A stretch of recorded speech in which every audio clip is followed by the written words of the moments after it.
Et voilà, on va enfin pouvoir s'attaquer à notre grand morceau, la leçon d'histoire sur la fin du Moyen-Âge. Alors, aujourd'hui, notre but, ça va être de savoir comment s'est passée la découverte de l'Amérique. Parce qu'en fait, notre Moyen-Âge, pouf, une fois qu'on a découvert l'Amérique, c'est la fin du Moyen-Âge. C'est 1492, une date qu'il faudra connaître par cœur. La découverte de l'Amérique, d'ailleurs, je n'ai même pas noté. Je vais noter juste cette date à cet endroit. 1492. Voilà.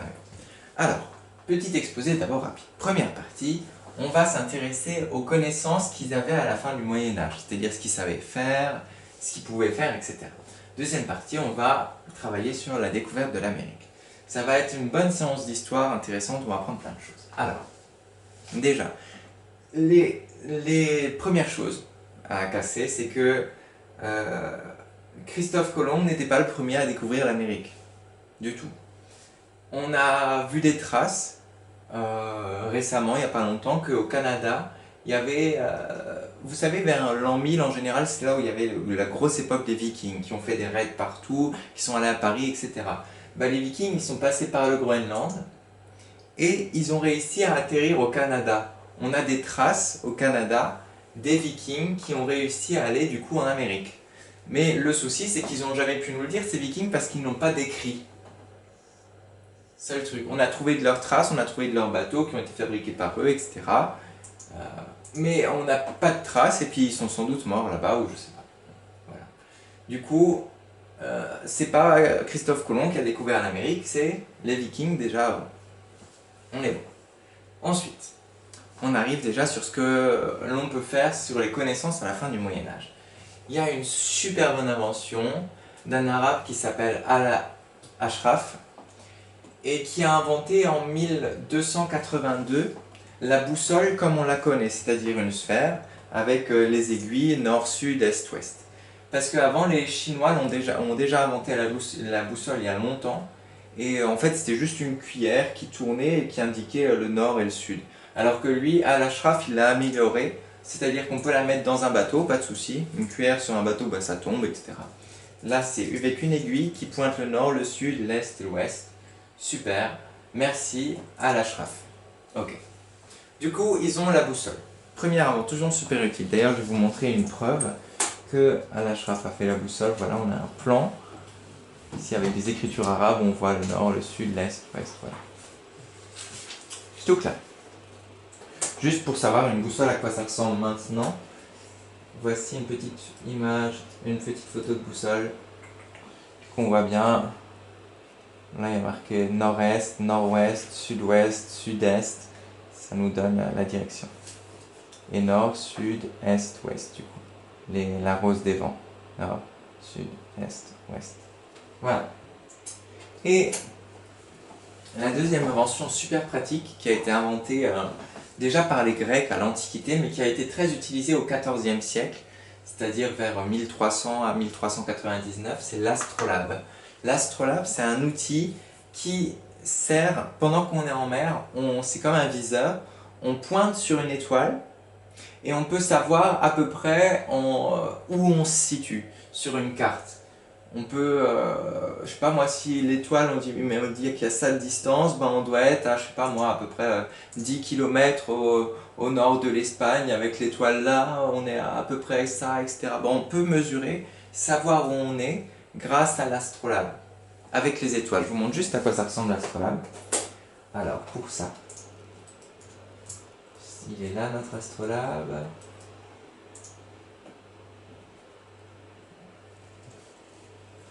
C'est pas un astrolabe, ça c'est Gutenberg. C'est pas encore un astrolabe.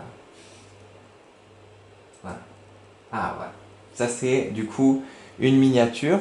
Vous vous rappelez qu'une miniature c'est une illustration d'un texte d'un parchemin au Moyen-Âge. Et du coup là on voit qu'il a un astrolabe en mer. Et comment il s'en sert, il garde un viseur, une étoile. Et voilà. Il vise les étoiles en fait avec et il peut savoir où il est du coup mieux se situer. Et ça nous arrive à notre troisième invention. Ils vont inventer un nouveau bateau très très efficace qui s'appelle la caravelle. On peut en voir un là. Une caravelle. Je vais vous montrer ça. Du coup, La caravelle. Je voulais juste regarder comment ça s'écrit. C-A-R-A-V-E-2-L-E. Et astrolabe, A-S-T-R-O-L-A-B. Les Arabes ont beaucoup utilisé les astrolabes aussi. C'est grâce à eux que c'est devenu populaire et que voilà. C'était important ensuite. Voilà. Voici une maquette par exemple d'une caravelle. On peut voir qu'elle est très bien faite pour aller dans les hautes mers parce qu'elle a une coque très profonde en fait qui est efficace quand il y a des tempêtes, des hautes vagues, bah ça chavire pas trop le navire, ça va. Et surtout, il a cette voile carrée qui permet... en fait, il n'y a même pas de rame, hein, vous voyez. Il n'y a pas de rameur. Juste avec cette toile carrée, ils réussissent à aller super vite. C'est l'invention, la grosse invention sur la caravelle, c'est cette voile carrée qui va permettre de propulser le bateau grâce au vent. Avant, il n'avait pas de voile carrée, pas un rectangulaire, pardon. Et voilà. Bref. Là, on a fait nos découvertes, enfin nos connaissances en objets techniques. Du coup, l'objet technique 1, la caravelle, le bateau. Objet technique 2, l'astrolabe. Objet technique 3, la boussole. Ok, on a 3. Ensuite, maintenant, qu'est-ce qu'on sait finalement du monde à l'époque? Eh bien, ça va vous surprendre. C'est dingue. Ça nous paraîtra très bizarre. Hein. Regardez, je vais vous montrer une carte de 780. 780, c'était il y a longtemps, c'était avant les Vikings. Hein. Pour vous montrer en 780 ce qu'ils pensaient. Ah, voilà. Ok. On arrive bien à voir, on n'arrive pas bien à voir du tout, mais bon. Je voulais juste... Ouais, je vais essayer de la commenter en même temps. Alors, déjà, ils pensaient à l'époque qu'autour de la Terre, bah, il y avait un grand fleuve comme ça. Avec des îles, et voilà. Et qu'il y avait à la fin, enfin, au bout du monde, qu'il y avait de l'eau, quoi. Et que nous, on était une grande île comme ça, qui est au milieu du coup de cette grande rivière. Du coup, alors je vais vous montrer où on est. On est ici, nous. Ici, on a Rome, on a l'Italie, on a l'Aquitaine, là, la France. Ça ressemble pas trop à la France, hein. La France est là, l'Italie est là, et ça, c'est l'Afrique. Ok, ça ressemble pas du tout à l'Afrique non plus. Et là, on a l'Asie mineure, c'est-à-dire l'Inde, la Chine, etc. Il y a même des petits dessins, ils nous racontent un peu les monuments, comment c'était à l'époque. Je sais pas, par exemple là, il y a des temples. Voilà. Bref, ça ressemble pas trop à ce qu'on connaît. Hein. Ensuite, on avance un peu dans le temps. Du coup, ça, c'est la carte, elle s'appelle la Mappa Mundi. Ça veut dire map monde. C'est la carte du monde, Mappa, carte, Mundi, monde. Voilà. Et d'ailleurs, map en anglais, ça veut dire carte. Ensuite, il y a la carte en 1300, c'est-à-dire bien après les Vikings, là on est vers Charlemagne, etc. On a la carte d'Epstroff, qui est déjà un peu mieux. Mais vous verrez, c'est aussi un peu spécial. Regardez, notre carte d'Epstroff qui est gigantesque. C'est plusieurs, je crois qu'elle fait 3 mètres sur 3 mètres, elle est immense. C'est plusieurs morceaux de parchemin qui sont mis ensemble. Pareil, ils pensent que c'est un cercle. Pareil, ils pensent qu'il y a une sorte de fleuve au bout du monde. Et carrément, cette carte, ils l'ont carrément faite. Ils pensaient qu'il y avait le monde, au-dessus du monde, il y a la tête de Jésus. En bas, il y a les pieds de Jésus. À gauche, il y a la main de Jésus. À la droite, il y avait la main de Jésus. Bon, c'était une sacrée représentation du monde. Et du coup, là, on a Africa, l'Afrique. Plus détaillé, on voit qu'ils mettent le nom des rivières, là, des choses comme ça. Là, on a l'Europe, qui est ici. Là, on a la mer Méditerranée.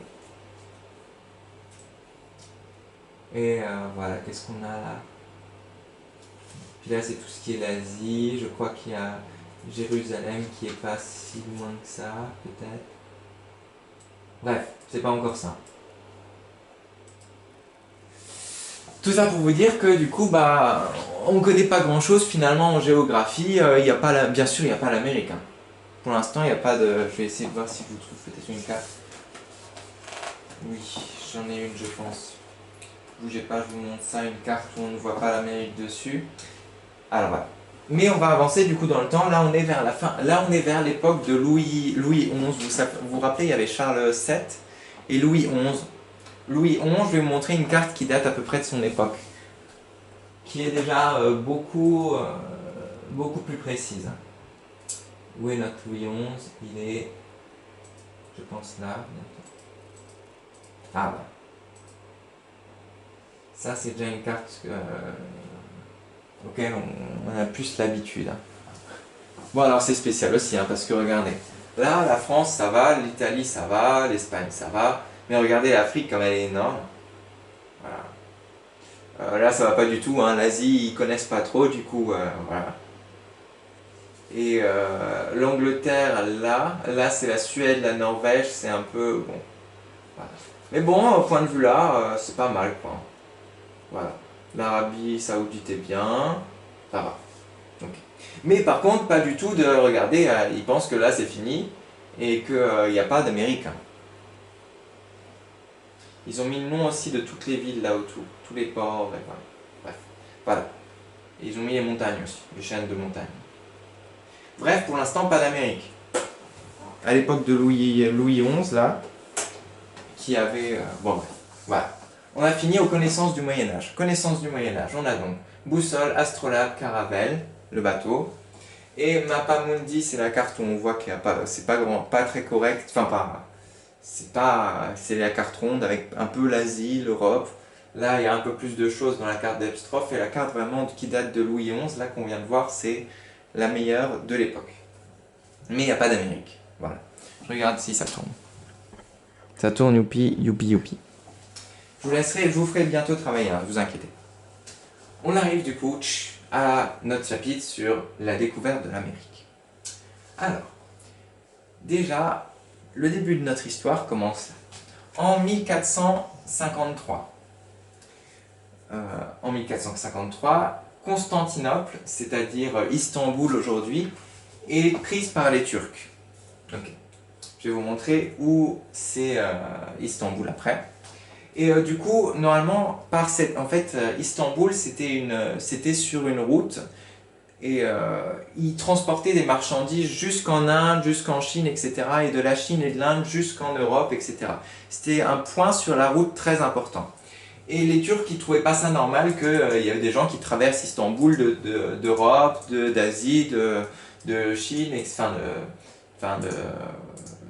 voilà, d'Inde. Ils ne voulaient pas qu'il y ait des gens qui traversent et qui passent par Constantinople. Du coup, les Turcs, ils disent non, vous n'arrivez plus par Constantinople. Voilà, je vais vous montrer ça.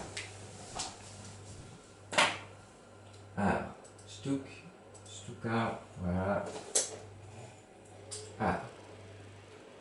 Ici, on a la France, voilà. Ici, c'est la route par laquelle il passait. Il passait par Istanbul et pour aller ensuite en Inde, etc.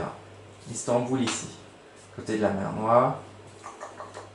Mais les Turcs du coup qui étaient à Istanbul ne veulent plus que tout le monde passe par chez eux parce qu'ils disent quand même c'est notre pays, on ne veut pas que tout le monde passe à Istanbul, etc. D'ailleurs, ils pouvaient aller aussi jusqu'en Chine, par cette route-là.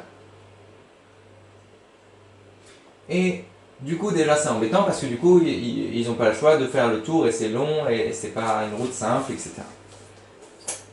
Ok. Et en plus, il y a encore une autre légende. Enfin, il y a une légende qui circule à l'époque qui disent que du côté comment ça s'appelle, hein, de l'océan Atlantique. Il fait juste quelque chose. Oui. Aux côtés, du coup, là, on a l'Europe. Là, on a l'océan Atlantique et là, on a les Amériques qui n'ont pas été découvertes. Il y a une légende à l'époque qui dit que si on réussit à traverser l'océan Atlantique, on ira vers un endroit qui s'appelle l'Eldorado. Alors, c'est une légende. Et l'Eldorado, ça veut dire... Dorado, ça veut dire ce qui est doré. En fait, il y a une légende qui dit que celui qui réussira à traverser l'océan Atlantique trouvera une ville avec remplie d'or et deviendra riche. Voilà. Du coup, il y a deux choses importantes qu'il faut comprendre. Les gens veulent à l'époque trouver une autre route pour pouvoir aller en Inde, parce qu'ils en ont marre de passer au-dessus par les routes pas sympas. Là, avant, ils avaient Constantinople, mais ça marche plus. Du coup, ils veulent trouver une autre route pour aller en Inde. Et ils veulent chercher aussi cet Eldorado, cette ville en or, etc. Et c'est là que dans cette histoire naît notre Christophe Colomb. Christophe Colomb, il naît à Gênes. Je vais vous montrer où c'est, on en a déjà parlé, c'est de là où il y a des bateaux qui sont venus et qui ont amené la peste noire en France. C'est à côté de l'Italie. C'est en Italie, pardon. Gênes est ici. Marseille, Gênes. Voilà.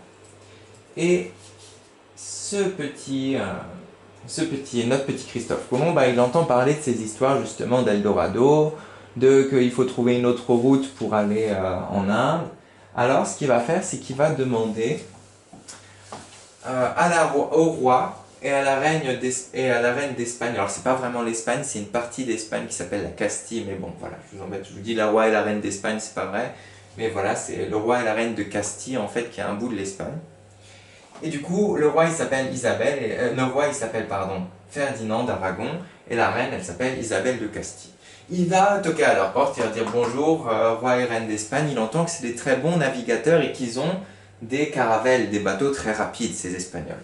Du coup, il demande bonjour, roi et reine d'Espagne, moi je viens de Gênes, je suis un très bon navigateur. Est-ce que vous pourriez me prêter des bateaux et des sous pour que je puisse faire une expédition pour traverser l'océan Atlantique, c'est-à-dire faire partir de là, traverser tout l'océan Atlantique et arriver vers là. Il fait à peu près ça. Voilà, ce trajet-là. Et il pensait à l'époque qu'en faisant ça, regardez, c'est tout bête, hein. Si il part de là, d'Espagne, et qu'il va vers là, vers l'océan Atlantique, il pourra tout simplement arriver pile poil en Inde. Enfin, l'Inde, à l'époque, il représentait comme ça, mais c'est pas, ça serait plutôt le Japon, la Chine, etc. L'Inde, à mon avis, c'est plus, il devrait faire ça. Voilà, l'Inde. Et du coup, ça serait une route super courte, parce qu'il suffirait d'aller d'Espagne, on avance un peu là, pouf, et on se retrouve là, à l'autre bout, et il suffirait de faire ça, et puis pouf, on arrive en Inde. Voilà. Du coup, il demande au roi Ferdinand d'Aragon et à la reine Isabelle de Castille, s'il vous plaît, est-ce que vous pourriez me donner un peu de sous et des bateaux, vos bateaux qui sont super bien, là, les caravelles, pour pouvoir aller en Amérique. Pour pouvoir aller du coup en Inde, pardon. L'Amérique, ça n'existe pas à l'époque. Pour pouvoir aller en Inde, et puis comme ça, du coup, ça nous enlèverait notre problème des routes qui sont bloquées par les Turcs, ça serait beaucoup plus rapide, etc. etc. Du coup, il dit, le roi Ferdinand et la reine Isabelle dit pas de souci, ok. On va vous donner 3 bateaux. Un, il s'appellera Nina, l'autre, il s'appellera Pinta, et le troisième, il s'appellera Santa Maria. Nina, Pinta et Santa Maria. Et ils vont en mer, etc. Ça dure très longtemps, beaucoup plus longtemps qu'ils n'auraient pensé. Ça dure 37 jours en mer, plus d'un mois. Hein. Heureusement, ils avaient ramené assez de nourriture. Et en 1492, date qu'il faut vraiment connaître par cœur, 1492, ils sont arrivés, ils touchent terre, et ils croient qu'ils sont arrivés en Inde. Du coup, ils disent super, c'est donc l'Inde. Et les gens qui sont là, ils trouvent des gens sur l'île sur laquelle ils habitent. Je crois qu'ils tombent sur une île d'abord, avant d'arriver vraiment en Amérique. Et l'île sur laquelle ils arrivent, tiens, ils disent, on doit être en Inde. Et du coup, ces gens, on va les appeler les Indiens. Ok. C'est pour ça qu'en Amérique, on trouve des Indiens aussi. Mais en fait, c'est venu d'une erreur parce que ils croyaient qu'il n'était pas en Amérique, ils croyaient qu'il était en Inde. Du coup, il les a appelés les Indiens. Voilà. Et il arrive, et c'est à ce moment-là que je vais vous demander de travailler un peu. Allez, vers la fin de l'histoire, là, ch'touk. 1492, il arrive donc en Amérique. Ch'touk. Alors, je vais vous montrer ce que vous allez devoir faire. c'est ce document-là.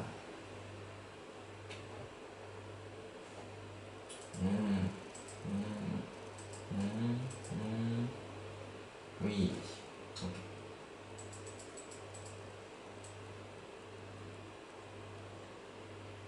Alors, je vais déjà vous mettre ça mieux. Alors, il y aura 2 exercices à faire. Premier exercice est le suivant.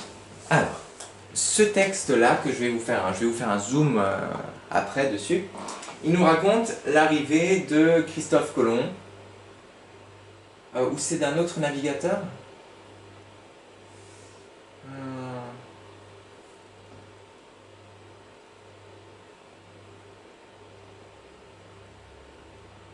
Ah, c'est un marin qui est sur le bateau, pardon, avec Christophe Colomb. Voilà. Du coup, c'est le récit d'un marin qui est sur le bateau avec Christophe Colomb. Et du coup, il va raconter comment ça se passe. Il va dire la Terre, enfin, après tant d'espoir, d'illusions, de souffrances, nos canaux reposent enfin sur une eau plate, bleue et turquoise. Nous imprimons nos premiers pas sur le sable, etc. Là, pouf, ils arrivent en Amérique. Pour eux, ils croient que c'est l'Inde. Mais bon. Et du coup, vous allez voir, ils vont vous raconter comment ça se passe. Et votre travail, ça va être de surligner dans le texte les passages montrant que l'Espagne devient propriétaire de la terre que Christophe Colomb a découverte. En fait, vous allez voir que ces Espagnols qui viennent là,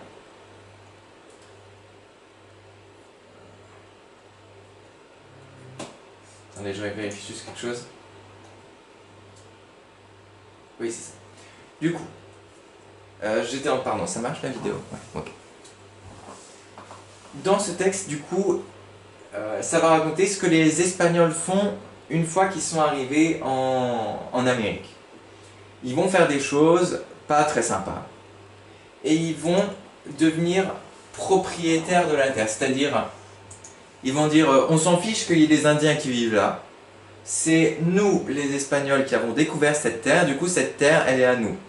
Et peu importe qu'il y ait des Indiens qui vivent dessus. Et voilà, on prend cette terre, elle est à nous.